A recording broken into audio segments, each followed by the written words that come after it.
Namaste.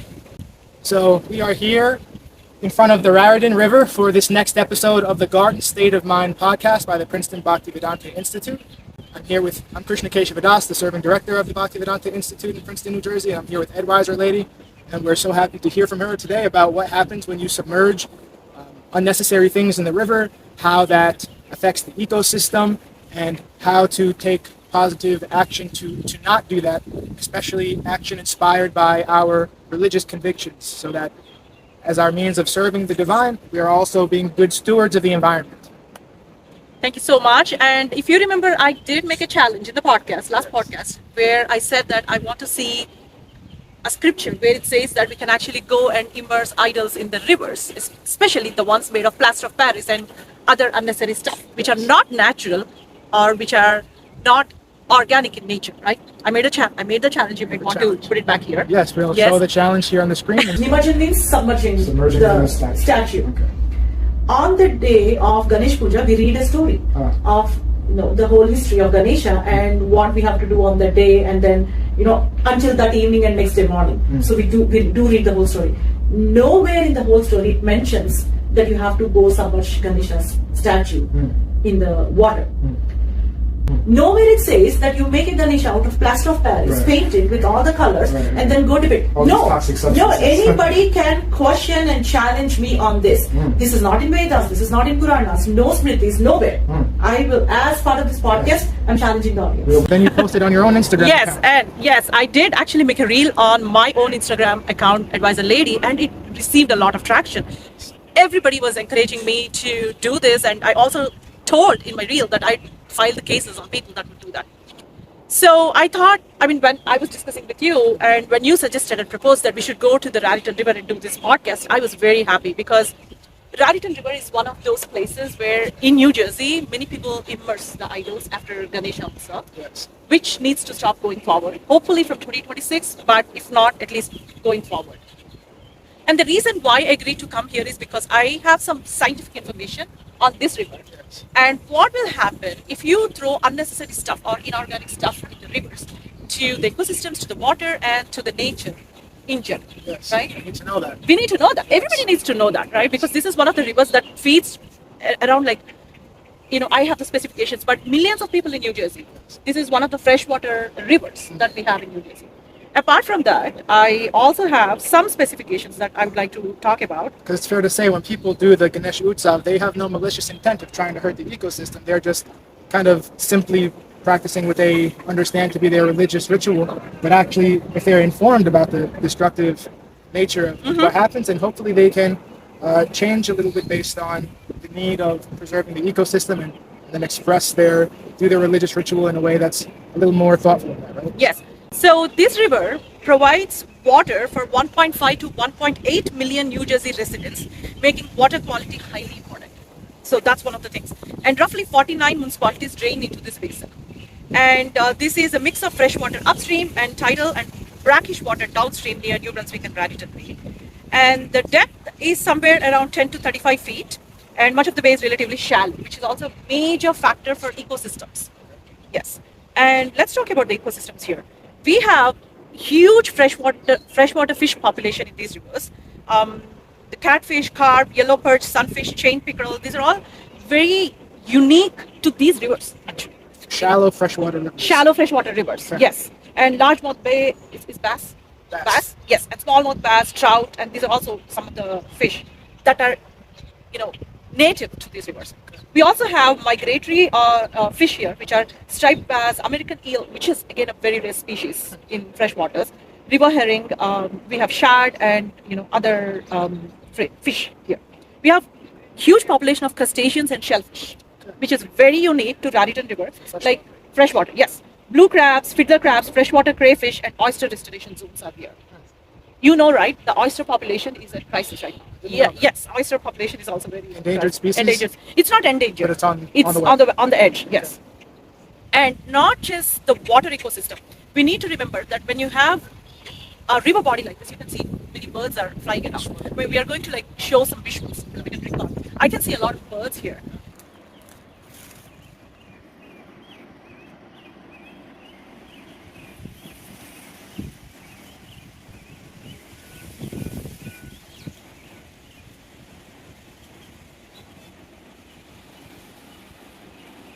So we have a huge great blue population of great blue herons, cormorants, mallards, Canada geese, um, mergansers, shorebirds, and migratory waterfowl. So this is the animal species that we are talking about. Apart from that, we have a huge vegetative population too, right? So everything depends on this river. Now, what happens is when Water quality. water quality of the river, the water at large. I mean, you don't want the river to die. Rivers die if you know about it. Rivers die. But beyond the rivers themselves, meaning the species that live inside of them, or because water quality goes so low. We can say the river is alive when the ecosystem is emerging, thriving. When there is no ecosystem, there is no way. Okay, this is a very simple hydrological process. Let me explain this. You have the water here. The reason there is water is because there is a hydrological cycle that is happening. Because there are plants here. There is evapotranspiration happening. The water is going into the sky. You have condensation happening. You have precipitation happening, and the water is falling down. So there is a huge hydrological cycle happening. But if you go to deserted areas, you don't see rivers there. You only see the dry chains, the dry pathways of the rivers. What happened to those rivers? The lack of vegetation essentially kills the rivers. The rivers do not reform. The rivers do not regenerate themselves. When you lack the ecosystem, the rivers also die eventually. Now, when you spoil the water here, it kills the vegetation around it. It kills the ecosystem around it. So And both ways, eventually, it's a two-way street. it is a two-way. It is a mutual. It is a symbiotic relationship. You cannot just say, "Oh, I'm going to protect the plants, but I'm going to destroy the river." They're not going to survive. Now, what happens with river essentially is when you throw stuff in it, it could be garbage, it could be anything that is inorganic in nature. And the fact why I'm stressing the part of inorganic is anything that's organic has life in it, which means it goes back into the nature.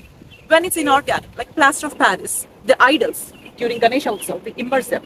They are made of plaster. If they are made of plaster of Paris, if they have the unnatural or artificial colors, or if we throw garbage in it, those materials are going to stay in the river. They're not going to dissolve. They are not going to disappear. They are going to strike. Plaster of Paris remains in the on Earth for centuries. It's not going. It's the same with one small plastic water bottle. It lives up to thousands of years.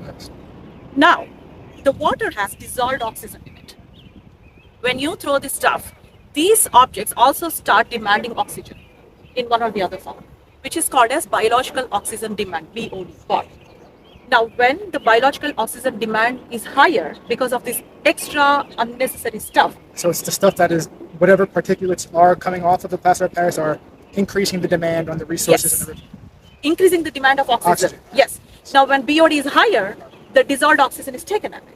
Because the oxygen naturally reacts with everything. It reacts with rust, it reacts with other There's a colors. finite amount of oxygen in the water. No, yes, there is a finite amount, yeah. So it's there because fish, they need it. They need it. All the animals that are in the water, they need oxygen. They survive on oxygen. That dissolved oxygen becomes less. As a result, you're essentially competing with the marine ecosystem or the water ecosystem. As a result, these stuff that we throw stay for thousands of years, whereas the organic material that's there or organic animals that are there have no oxygen. They die. Because they're competing with the garbage that we're throwing. Now when they die, one part of the ecosystem is killed. They release the oxygen and they release the carbon dioxide that's taken by the plants. And plants also die eventually. And the water quality also recedes. Now what happens is when you release all the plastic Paris and other unnecessary stuff, it leads to something called eutrophication. So what is eutrophication? Eutrophication is the addition or adding of unnecessary nutrients into the water. Now again, when these nutrients, if you see you can see the green stuff over there near the rivers, you can see the thick gooey stuff. That's nothing but some part of eutrophication. It's removable. But when that eutrophication increases, the whole river is deemed useless. It kills the river. Excessive nutrients kills. Excessive nutrients, because again, they demand a lot of oxygen. They also stop the natural sunlight to go inside the water. It blocks the sunlight. When the sunlight is not going inside the water, there is aquatic ecosystem that's also present inside the water. They die. When they die, they don't release the oxygen that's necessary for the aquatic animals. The marine plants need sun also, but they can't get it. They can't get it. Blocked. Yes. And the surface is blocked because of the garbage that we throw in the form of anything. So, when people, in the name of religious practices, I'm a Hindu, and Ganesha Utsav is something that is very dear to us. And as a I have celebrated it every single year, irrespective of what. I mean, for me, I also have a sentiment that on the day of Ganesha, unless and until I do the puja, I don't step out. Because we have a story where we say that we shouldn't see the moon until unless we do the puja and put some, the akshantalu we call, right? The rice grains on our head. And we don't see the moon on that day. I haven't heard this story. Yes, it is a very nice story. And so on the whole day for 24 hours, I never step out. Because, I mean, it's just a sentiment for me. But Ganesha Puja is something that I do, and I also make my kids do, because we believe that imparts knowledge, education, and wisdom in my kids and ourselves. That's something we never miss. But when I see people throwing the idols in the name of rituals in water, it hurts me. Because it's never mentioned in any story. It's not a ritual that's written in the scriptures or in Vedas or Upanishads, anywhere. There is something called Mugdala Purana. Mugdala Purana is all about Ganesha. It talks about the whole history of Ganesha. Not once it says that you should immerse the idols. I mean, there is whole Purana. Well, somebody on your Instagram post commented that it was actually sociological. Yes, I was coming there. So when did this start actually? Before independence in India, people were scared to come out and celebrate festivals because they were punished. I mean, the whole British Raj that was happening there. So Bag, another thing, was a freedom fighter, suggested that they come together and celebrate the Ganesha festival as a community. Like a nationalistic thing. It's more like a community thing. Yeah, like if people in the street, they come together and do that. Because before that, my grandmother, she was born in like 1916. Okay. Yeah, so 1916. And I lived with her when I was studying, and she always lived with me. And she would tell me about all these stories. I mean, she comes from a very orthodox family. Not once she mentioned that we have this ritual of immersing Ganesha idol. We never did that. We don't do it. It's not known in any families. This is something that you see on the television, and this is something, it's like a trend that's catching up very, with a velocity that we cannot stop. We need to put a speed breaker.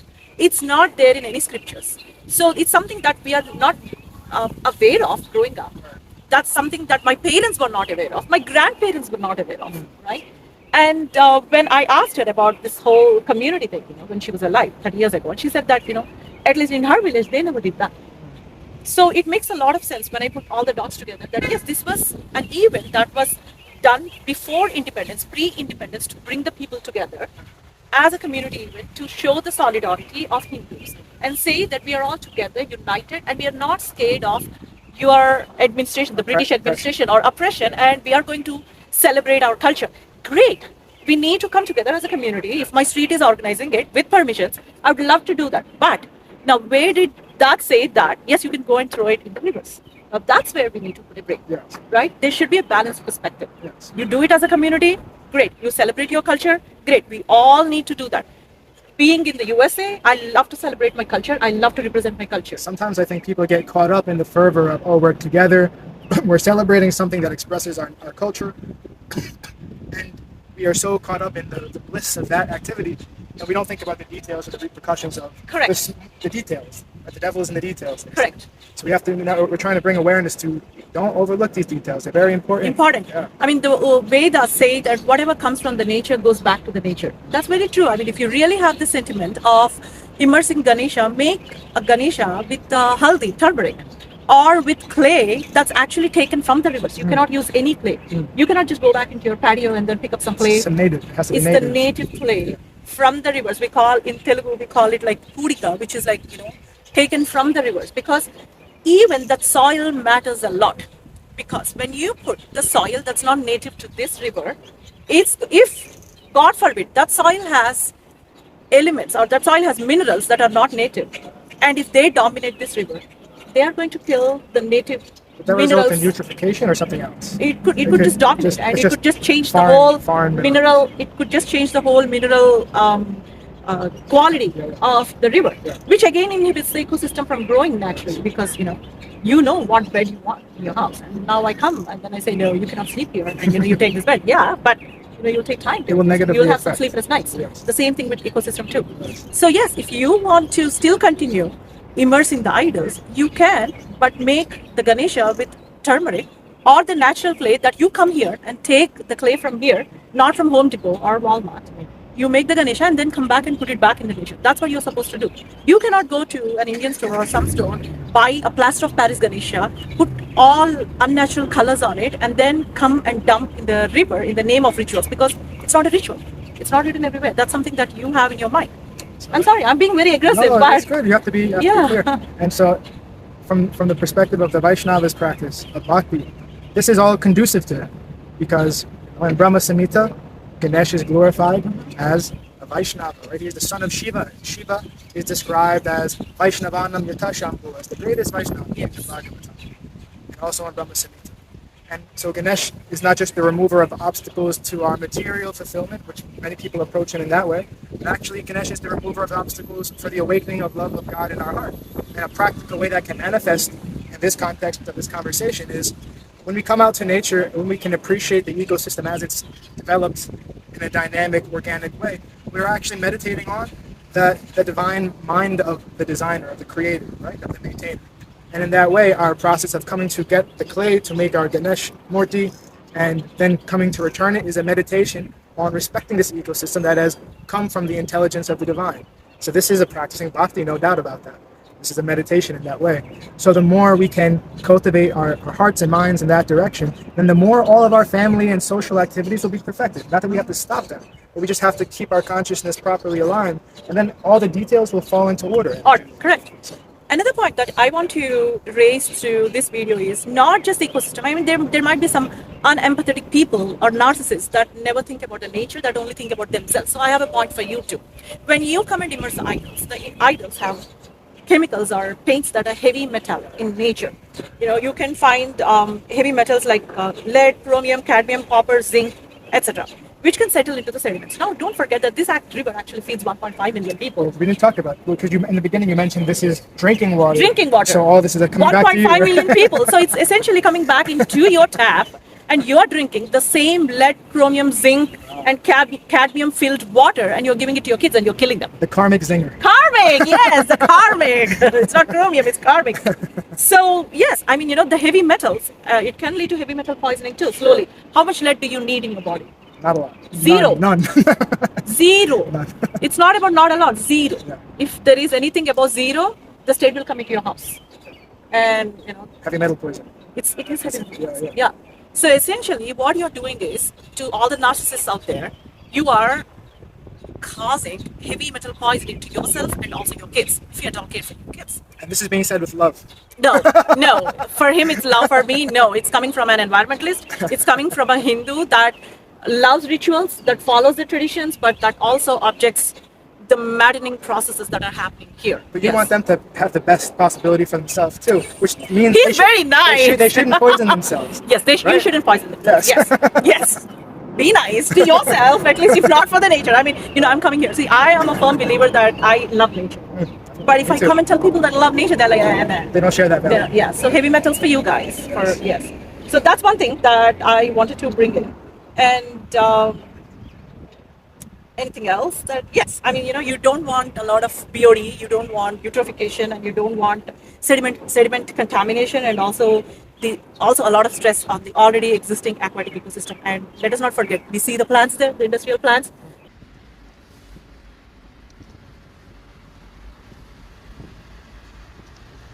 They're already polluting the river. Now, many people were also questioning me that where are you when there is pollution from the industrial plants? Yes, it happens.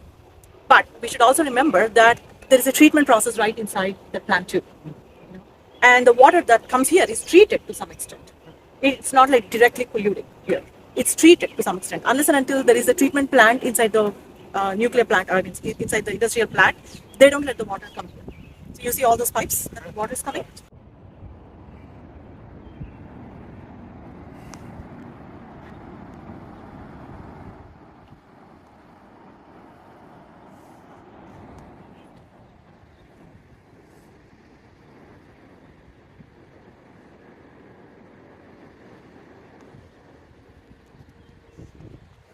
Yeah, so that's coming from the treatment plants, not like directly from the industry itself.